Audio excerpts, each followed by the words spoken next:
నమస్తే, welcome to our channel Venky with Telangana YouTube channel. అయితే ఇక్కడ బీఆర్ఎస్ పార్టీ హయాంలో బీఆర్ఎస్ పార్టీ పరిపాలన కొనసాగిస్తున్న నేపథ్యంలో ఒక సర్పంచ్ల కాంచెల్లి దాదాపు ఎంపీటీసీలు జడ్పీటీసీలు ఇలా పరిపాలన ఎట్లా ఉంది, ఒక రజాకారణ పరిపాలన అంటే కొందరిని మించి, అందరిని అనట్లేదు, కొందరిని మించి కొందరి పరిపాలన ఎట్లా ఉందంటే కింది స్థాయి గ్రామ స్థాయి నుంచి ఒక రజాకారుల పరిపాలన, ఒక దొరల పరిపాలన, నిజంగా బ్రిటిషోడు మళ్ళా పుట్టిండేమో అనిపించే నేపథ్యంలో ఇలా పరిపాలన కొనసాగింది బీఆర్ఎస్ హయాంలో. అంటే ఒక ఎమ్మెల్యేని కలవాలంటే, ఒక పోలీస్ స్టేషన్లో పని కావాలంటే ఎమ్మెల్యేతోని ఫిరాయింపులు, ఒక లేకపోతే ఎమ్మెల్యే పిఆతోని ఫిరాయింపులు, ఇట్లా జరిగేవి. కాంగ్రెస్ పాలన అది లేదు. వాస్తవానికి చెప్పాలంటే కాంగ్రెస్ పాలన కొంచెం డిఫరెంట్గా ఉంది, నేను ఒప్పుకుంటా దీనికి. కానీ బీఆర్ఎస్ అధికారంలో ఉన్నదేమో అని అనిపిస్తూ ఉన్నది. ఇప్పుడు నేపథ్యంలో బీఆర్ఎస్ పార్టీ నిజంగానే అధికారంలో ఏమో ఉన్నది కావచ్చు అనిపించినట్టుగా కనబడతా ఉంది.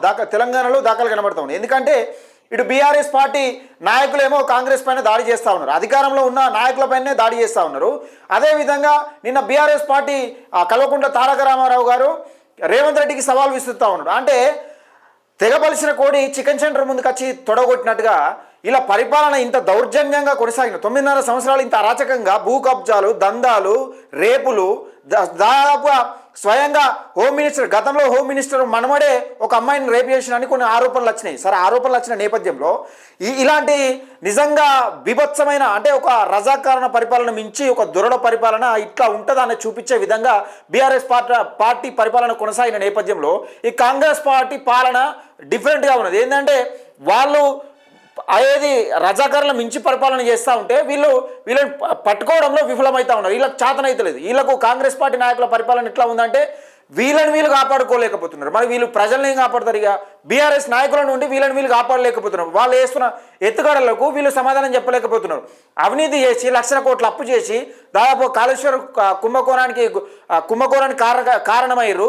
ఈ కార్ రేసు కుంభకోణం అన్నారు, లేకపోతే ఇటు ఫోన్ ట్యాపింగ్ అంశం అన్నారు.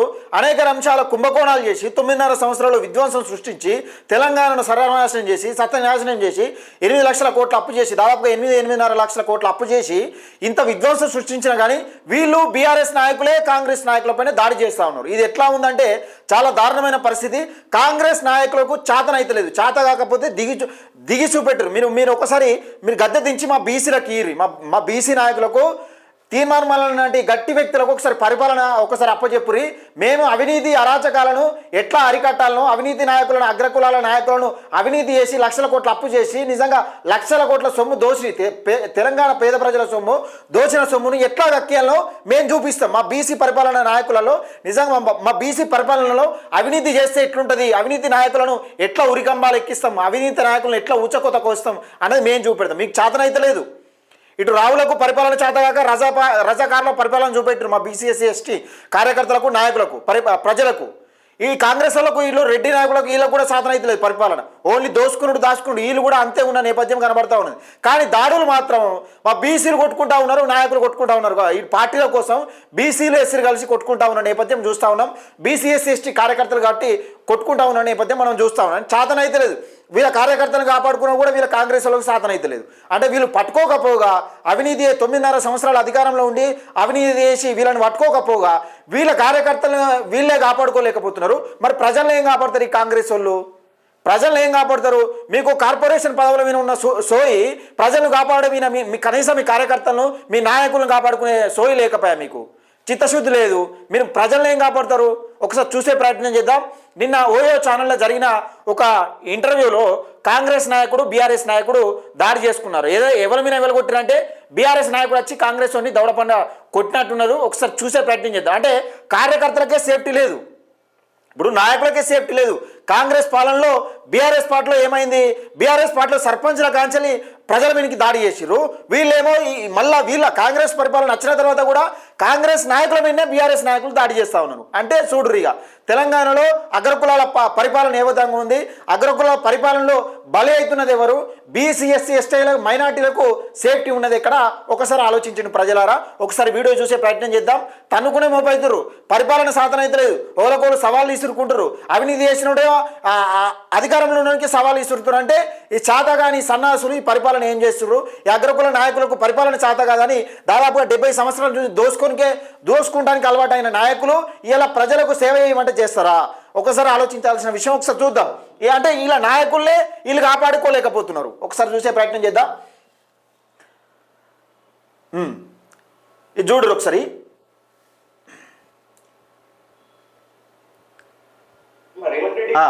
ఇది నిన్న జరిగింది.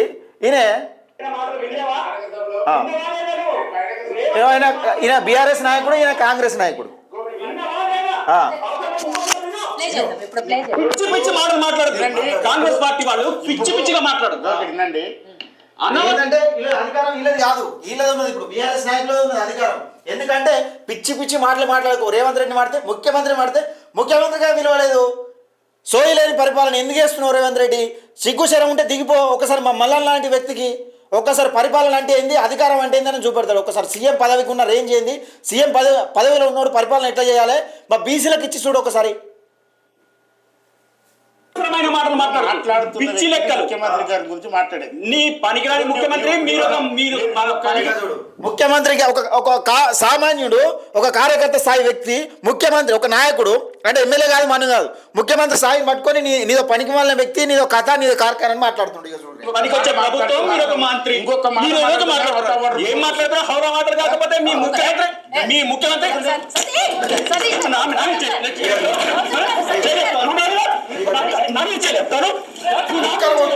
కుక్కలు కొట్టుకున్నట్టు స్టూడియోలో పడి కొట్టుకుంటా ఉన్నారు. నిన్న కేటీఆర్ డ్రామా సృష్టించిండు. ఇవాళ నిన్నోటి ఏం పరిపాలన ఇది? మీ ప్రజలకు ఏమక్కడికి వచ్చే మీ కొట్లాట వల్ల ప్రజలకు, తెలంగాణ ప్రజలకు ఏమొరిగేది ఉన్నది? మీ కొట్లాట వల్ల మీడియాల ముంగటి కొట్టుకుంటానికి మీకు అధికారం, ఒకరికి అధికారం ఇచ్చినా ఒకరికి ప్రతిపక్ష నాయకుడేమో పాము హౌస్లో వంటి తాగి ఆనే పండుకుంటాడు. అధికారంలో ఉన్నాడో పరిపాలన చేతగాక, అవినీతి చేసిన నాయకులను దొరకబట్ట శాతగాక వీళ్ళు స్టూడియోల ముంగటి కొట్టుకుంటా ఉన్నారు. ఒకటి ఈడిపోతే ఒకటి సోమాజి కూడా ప్రెస్ క్లబ్లోకి ఒకటి పోతాడు, ఒకడేమో గన్ పార్క్ దగ్గరికి ఒకటి పోతాడు, అమరవీరుల స్థూపం దగ్గరికి ఒకటి పోతాడు. ఏం పరిపాలన? మీ షోలు చేసేటందుక మీకు అధికారంలోకి ఇచ్చింది?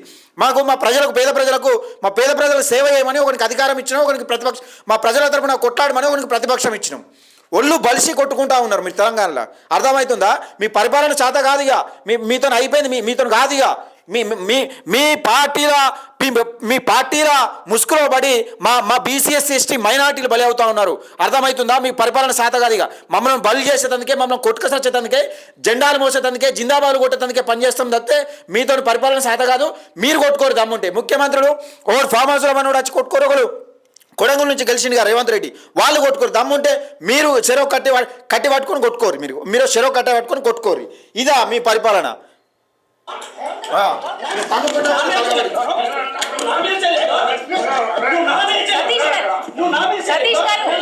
ఎవరికి అక్కడికి వచ్చింది? ఎవరి పరిపాలన? ఏం పరిపాలన ఇది? మీకు ఫామ్ హౌస్లో ఉన్న మాజీ ముఖ్యమంత్రి ఏడమన్నాడు, ఎందుకు కొట్టుకుంటా ఉన్నావు? నీకు ఏం బాధ వచ్చింది? నీకేం బాధ వచ్చింది? నీ మాజీ ముఖ్యమంత్రి ఏడి? ప్రతిపక్ష నాయకుడు ఏడి? ఒక్కరోజున అసెంబ్లీకి వచ్చి ప్రజల తరపున కొట్లాడినా? మరి నీకేం పట్టి? నువ్వు ఎందుకు కొట్టుకోవాలి? నువ్వు ఎందుకు ఇంకోనికి ఇనుకోవాలి? నువ్వు రౌడీవా? వీధి రౌడీ అనుకుంటున్నావా? లేకపోతే రాజకీయ నాయకుడు అనుకుంటున్నావా? వీధి రౌడీ అనుకుంటున్నావా? ఏంది మీ కొట్టుకునుడు? ఏంది మీది? తెలంగాణలో అసలు ఏం జరుగుతుంది? ప్రతిపక్ష నాయకుడు దాదాపుగా ఒక నియోజకవర్గానికి ఎమ్మెల్యే అయి ఉండి కనీసం ఒక్కరోజు కూడా అసెంబ్లీకి వచ్చి మా ప్రజల సమస్యలు, కనీసం నువ్వు తెలంగాణ ప్రజల పక్షాన అంటే మాట్లాడకపోతే కనీసం ఒక నియోజకవర్గ ప్రజలకు, మీ గజ్వేల్ నియోజకవర్గ ప్రజలకు ఏం కావాలన్న ఒక అడిగిన ముఖం ఉన్నదా? అది ఎవడన్నా అడుగుతా ఉన్నాడా? అసలు ఎందుకు జీతం ఇస్తా ఉన్నారు? మరి ఈ కాంగ్రెస్ పార్టీలు అసలు నిజంగా పార్టీ ఎమ్మెల్యే అనర్హత వేట చేయకుండా ఎందుకు మరి స్పీకర్ ఏం చేస్తూ ఉన్నాడు? కాంగ్రెస్ పరిపాలన ఎట్లా కొనసాగుతూ ఉన్నది? మీకన్నా సేఫ్టీ ఉందా? అసలు మా ప్రజల కంటే సేఫ్టీ లేదు. ఎట్లా కానీ మీ నాయకుల కన్నా సేఫ్టీ ఉన్నదా? తెలంగాణలో ఏం జరుగుతుంది అసలు? మా బీసీ రాజ్యం వచ్చిందనుకో, మా బీసీ రాజ్యాధికారం వచ్చేదాకా మీ సంత ఇట్లనే కొనసాగుతుంది. ఎందుకంటే మా బీసీలు జెండా మోపించడానికి, మా ఎస్సీ ఎస్టీ బడుగు బలహీన వర్గాలు, మైనార్టీ బిడ్డలను జెండా మోపించుకుంటా మీరు అగ్రకులాల అంటే సీఎం ఒక ఆయన ఫామ్ హౌస్లో కూర్చుంటా ఉంటాడు, ఒక ఆయన ముఖ్యమంత్రి సీట్ మీద కూర్చొని మమ్మల్ని ఆట ఆడిపిస్తూ ఉన్నారు. స్టూడియోలో ముంగటే మమ్మల్ని ఆట ఆడిపిస్తూ ఉన్నారు. బిడ్డ ఖబర్దార్, గుర్తుపెట్టుకోండి.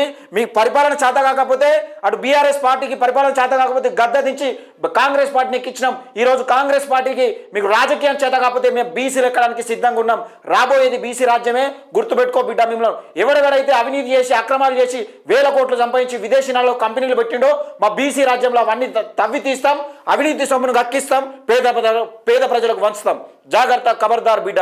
మా బీసీ ఎస్సీ ఎస్టీ మైనార్టీలను జెండాలు మోసేందుకు, జిందాబాద్లు కొట్టేందుకు మీరు వాడుకునే పద్ధతిలో ఇట్లా కొనసాగిందనుకో, ఇది ఇట్లానే కొనసాగితే మిమ్మల్ని కిలోమీటర్ లోపల పాతర పెట్టుడు తప్పది బిడ్డ, గుర్తుపెట్టుకోండి మిత్రులారా. దయచేసి ఈ వీడియోని ఎక్కువ మందికి షేర్ చేసే ప్రయత్నం చేయండి. చాతగాని కాంగ్రెస్కు, చాతగాని దద్దమ్మ కాంగ్రెస్కు, అవినీతి చేసిన బీఆర్ఎస్ నాయకులకు లక్షల కోట్లు అప్పు చేసిన బీఆర్ఎస్ నాయకులను పట్టుకునేది దమ్ములేంది ఈ చాతగాని దద్దమ్మ కాంగ్రెస్ ప్రభుత్వాన్ని దయచేసి నిలదీయండి. ఎక్కడికక్కడ కార్యకర్తలను కాదు, మా ప్రజలను కాదు, నాయకులు కాపాడుకునే శక్తి లేదు. నాయకులు, బీఆర్ఎస్ నాయకులు ఉల్టా కాంగ్రెస్ నాయకుల మీద దాడి చేస్తూ ఉన్నారు. తెలంగాణలో ఏం జరుగుతూ ఉన్నది? అధికారం ఎవరి చేతిలో ఉన్నది? 9.5 సంవత్సరాలు అధికారంలో ఉండి అదే పరిపాలన చేసిరు, ఇప్పుడు కూడా అదే పరిపాలన రౌడీజం చేస్తూ ఉన్నారు. ఇదేంది? ఈ కథ ఏంది? తెలంగాణలో అసలు ఏం జరుగుతూ ఉన్నది? నెక్స్ట్ బీసీ రాజ్యం రాబోతూ ఉన్నది. మీ అగ్రకులాల కుట్రలు ఎట్లా పటాపంచలు చేసే అవకాశం ఉన్నది. బీసీ రాజ్యంలో అగ్రకులాలు చేసిన అవినీతి అక్రమాలు, 9.5 సంవత్సరాలు చేసిన బీఆర్ఎస్ అవినీతి, ఈ కాంగ్రెస్ పరిపాలన 5 సంవత్సరాలు చేస్తున్న కాంగ్రెస్ అవినీతి మొత్తం బయట కక్కించి చూపిస్తాం. పేద ప్రజలకు మంచి చూపిస్తాం. దయచేసి మిత్రులారా ఈ వీడియోని ఎక్కువ మందికి షేర్ చేసే ప్రయత్నం చేయండి.